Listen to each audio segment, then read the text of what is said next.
Hai Adik-adik, kembali lagi dengan Kak Rina di online class 101. Kali ini kita akan belajar IPA untuk kelas 6 tema 1, subtema 2, hewan sahabatku. Di pembelajaran kali ini kita akan belajar cara pengembangbiakan hewan di halaman 62 sampai dengan 66. Adik-adik, untuk melihat pembelajaran lainnya, adik-adik bisa cek di kolom deskripsi, lalu cari kelasnya kelas berapa. Misalnya di kelas 3.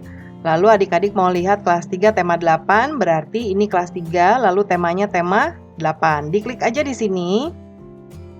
Nanti akan dialihkan ke halaman lain di browsernya dan masuk ke playlist di tema tersebut. Seperti ini. Nah, ini sudah berurutan mulai dari halaman awal sampai dengan halaman terakhir di bukunya ya. Dan di sini Karina membagi-bagi berdasarkan pembelajarannya. Jangan lupa di-subscribe dan klik loncengnya ya. Terima kasih. Yuk kita mulai adik-adik. Ditonton sampai habis ya. Jangan dilewatkan karena ada informasi penting yang Kak Rina berikan. Dan diulang lagi videonya sampai adik-adik benar-benar paham. Nah, ini kita di subtema 2, hewan sahabatku ya. Apakah kamu penyayang hewan? Apa saja manfaat yang diperoleh manusia dari hewan? Bagaimana cara hewan berkembang biak? Ayo kita pelajari. Itu adalah hal-hal yang akan kita pelajari di subtema 2 ini ya adik-adik. Nah, ini ada beberapa hewan yang akan disebutkan. Negara-negara di Asia Tenggara memiliki banyak jenis hewan. Beberapa di antaranya ada yang dijadikan sebagai makanan, simbol negara, atau dijadikan binatang peliharaan. Baca teks berikut dan amatilah gambarnya. Yang pertama ada gambar gajah putih ya adik-adik ya. Nah, gajah putih dianggap suci oleh beberapa negara di Asia Tenggara seperti Myanmar, Kamboja, dan Thailand. Menjaga gajah putih adalah usaha yang sangat mahal karena pemiliknya harus menyediakan makan khusus untuk gajah. Ya, itu gajah putih. Kemudian Indonesia dikaruniai luas wilayah lautan lebih besar dibandingkan luas daratan. Luas lautan Indonesia mencapai 5,8 juta kilometer persegi. Di dalam lautan Indonesia tersimpan potensi perikanan yang cukup besar, salah satunya ikan tuna. Ikan tuna adalah salah satu ikan yang paling banyak dicari di negara lain, seperti Jepang, Amerika, Amerika Serikat, dan Uni Eropa. Kemudian, tahukah kalian burung yang hidup di negara tetangga kita? Burung takur dan hidup di Malaysia. Hewan ini termasuk hewan yang dilindungi negara. Nah, ini burung takur dahan ya adik-adik ya. Hewan-hewan di atas merupakan bagian dari hewan yang hidup di Asia Tenggara. Bisakah kamu menemukan hewan lainnya? Catatlah temuanmu pada tempat yang disediakan. Nah, nanti dicatat di sini atau di buku tulis ya adik-adik. Nah, Kak Rina akan sebutkan cukup banyak. Nanti adik-adik boleh pilih saja yang mana yang ingin adik-adik tuliskan untuk adik-adik ya. Dan mungkin nanti ditentukan oleh Bapak Ibu Guru 3 atau 5. Nah, nanti ambil saja ya. Kak Rina akan sebutkan di sini 11. Ya. Mulai dari nomor pertama ya adik-adik ya, yaitu kita akan sebutkan dari negara Myanmar. Yaitu ada harimau Indochina, gajah, dan merak hijau. Kamboja ada koprey ini semacam lembu hutan, lumba-lumba, banteng, macan dahan, beruang madu, gajah, dan burung ibis. Kemudian di Laos ada gajah India, lumba-lumba Irrawaddy, kemudian owa jambul hitam, kukang, harimau, gajah, dan bangau sarus. Di Vietnam ada saola ini kerbau air, lalu ada langur kaki merah, rangkong papan, monyet hidung pesek, kemudian pygmy dan piton. Piton ini ular ya. Kemudian Filipina ada kerbau dan elang Filipina, ada rusa, babi, dan burung beo. Dan di Indonesia pasti adik-adik juga sudah tahu, yaitu ada komodo dan elang Jawa, ada gajah, harimau, kera, kerbau, sapi, babi hutan, badak, kuda, anoa, burung cendrawasih, burung kakatua, merak, tapir, kasuari, dan komodo. Nah, komodonya disebut 2 kali, nanti coret 1 saja ya. Kemudian yang ketujuh ada Thailand. Thailand ini ada gajah, harimau, macan tutul, monyet siamang, badak, buaya, kemudian lembu. Lalu Malaysia ada harimau Malaya, tapir, rusa, badak, orang utan, dan monyet siamang. Dan yang ke-9 ada Singapura, hewannya yaitu singa, kancil, landak, rubah, dan kadal. Di Brunei ada bekantan, harimau, singa, dan monyet. Dan di Timur Leste ada buaya, kuskus tutul, kemudian ada rusa, monyet, kakatua, lumba-lumba, paus, babi hutan, biawak, kakoak, dan lori. Ya, nah itu ada 11. Nanti adik-adik dipilih saja. Kemudian berikutnya adalah kelompokan. Nih ya, kelompokan hewan-hewan yang ada dalam teks dan yang kamu temukan dalam diagram ke dalam diagram Venn ini ya. Diagram Venn ini bentuknya seperti ini. Jadi ada 2 lingkaran dan ada pertemuan antar lingkaran, di mana pertemuan ini artinya keduanya adalah termasuk di lingkaran satu dan lingkaran yang lainnya ya. Nah, kita akan menjawab ini, lalu nanti akan dimasukkan juga hewan-hewan yang ada gambarnya di bawah sini ya. Kita akan mulai dengan hewan-hewan yang ada di gambar atas. Tadi adik-adik ingat, yang pertama kita ada gajah. Yang pertama Karina akan masukkan gajah.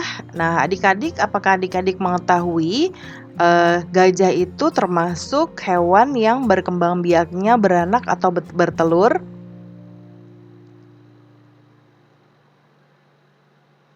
Nah, untuk gajah itu beranak ya adik-adik ya. Jadi Karina akan tuliskan di sini gajah. Kemudian tadi ada juga binatang atau hewan, ini ikan ya adik-adik. Nah, ikan ini termasuknya adalah berikan tuna ya yang tadi disebutkan. Ini dia adalah bertelur. Nah, ikan tuna Karina akan masukkan sini. Ya, karena dia bertelur. Kemudian berikutnya adalah burung ya. Burung juga bertelur. Nah, ini ada juga di sini gambarnya adik-adik. Ya. Jadi burung ini sudah nanti sudah termasuk yang digambar dan juga yang ada di atas. Jadi Karina taruh di sini lagi burung. Kemudian kita mulai di sini ikan. Ikan tadi juga ada di sini ya.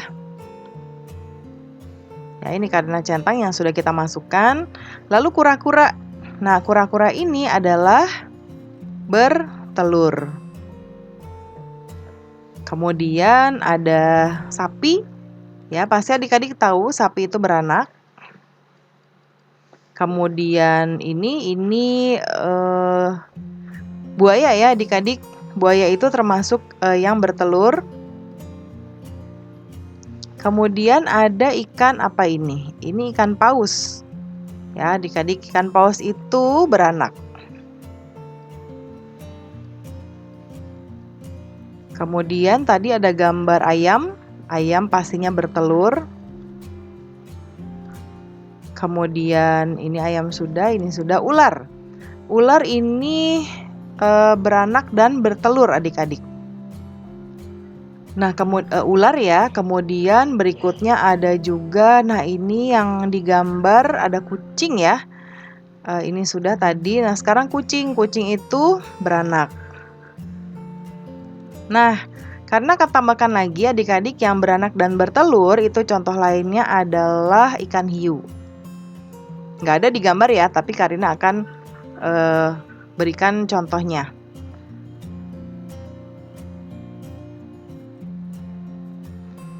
Ya, sudah yang ini kita lanjut ke yang berikutnya.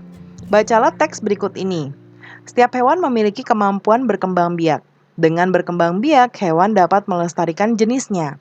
Tahukah kamu bagaimana cara hewan berkembang biak? Nah, kita akan membahas ovipar, vivipar, dan ovovivipar. Ya. Nah, apa sih Kak Arina yang dimaksud dengan ovipar? Nah, ovipar ini adalah hewan yang berkembang biak dengan cara bertelur. Contohnya, ayam dan jenis burung lainnya. Ya, nah dapatkah kamu menyebutkan hewan ovipar lainnya? Nah, kemudian ada juga vivipar.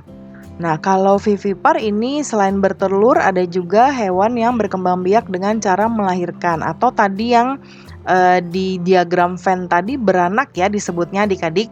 Hewan yang berkembang biak dengan cara melahirkan disebut vivipar, yaitu contohnya sapi, kucing, gajah ya, itu adalah contohnya. Kemudian ada juga ovovivipar. Adakah hewan yang berkembang biak dengan cara bertelur sekaligus juga melahirkan? Ada adik-adik, contohnya adalah ular. Beberapa jenis ular tidak selamanya melahirkan anaknya. Kadang-kadang pada saat mengeluarkan anak-anaknya, masih ada anak ular yang terbungkus cangkang telurnya. Perkembangbiakan seperti ini dikatakan bertelur sekaligus juga beranak atau ovovivipar. Dapatkah kamu menyebutkan contoh hewan ovovivipar? Nah, ini tadi ada di tengah-tengah, yaitu ada ikan hiu ya. Karina tambahkan juga mungkin ada ikan pari dan juga kadal. Ya, berdasarkan bacaan di atas, lengkapilah diagram dengan menambahkan contoh hewan lainnya. Tadi sudah kita tambahkan ya. Kemudian tulislah manfaat perkembangbiakan hewan secara ovipar dan vivipar. Nah, ini Karina tuliskan di sini ya. Kalau yang ovipar, manfaatnya adalah embrio hewan dapat terlindung dari lingkungan karena ada cangkang yang membungkusnya. Ya. Kemudian misalnya dari suhu lingkungan yang terlalu dingin atau panas. Nah, ini yang tadi bertelur ya. Di dalam cangkang telur terdapat amnion sebagai sumber protein, air, serta dapat melindungi embrio dari guncangan serta benturan.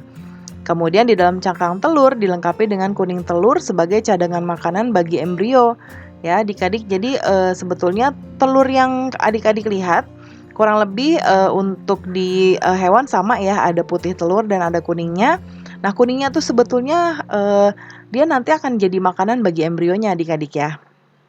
Kemudian telur dapat ditempatkan di sarang yang telah dibangun oleh induk sehingga diharapkan dapat terlindung dari predator. Ya, jadi misalnya telur penyu yang diletakkan di dalam lubang pasir yang kemudian ditutup. Nah, kalau penyu itu bertelur di kubur atau di timbun gitu ya adik-adik di dalam pasir. Ya.